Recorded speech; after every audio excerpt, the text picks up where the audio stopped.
Pemirsa, lahan makam khusus COVID-19 di sejumlah daerah mulai penuh. Pemerintah menyiapkan lahan alternatif untuk pemakaman jenazah pasien COVID-19. Namun langkah ini mendapat tantangan dari warga.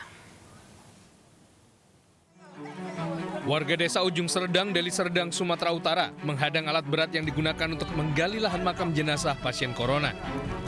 Selain itu, warga juga meminta agar pekerja menghentikan kegiatan mereka, menyiapkan lahan pemakaman khusus COVID-19 di wilayah mereka. Warga menolak pembangunan lahan makam khusus corona dengan alasan kekhawatiran terhadap penyebaran virus.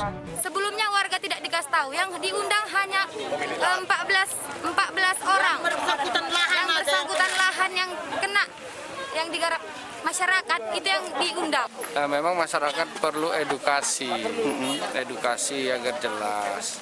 Wajar pernyataan masyarakat yang kekhawatirannya itu ada. Tapi kan saya sebagai camat bukan ahli kesehatan.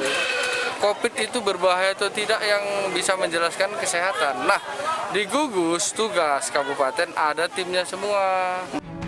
Pembukaan lahan makam ini sebagai alternatif karena telah penuhnya lahan makam COVID-19 di wilayah itu. Sementara di Surabaya, Jawa Timur, lahan makam khusus yang disediakan Pemkot penuh dalam waktu kurang dari 4 bulan. Lahan makam seluas 27 hektar kini telah dijejali jenazah pasien COVID-19 yang dimakamkan di sana.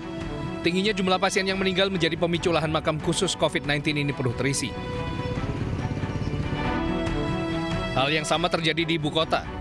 Di akhir Agustus lalu, petugas pemakaman khusus COVID-19 di TPU Pondok Rangon mencatatkan rekor. Mereka memakamkan 36 jenazah pasien COVID-19 dalam satu hari.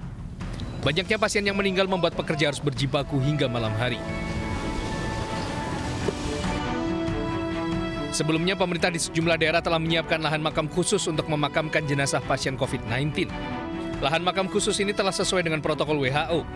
Namun tingginya angka kematian akibat COVID-19 di Indonesia membuat lahan makam khusus ini mulai terisi penuh dalam kurun waktu 6 bulan saja.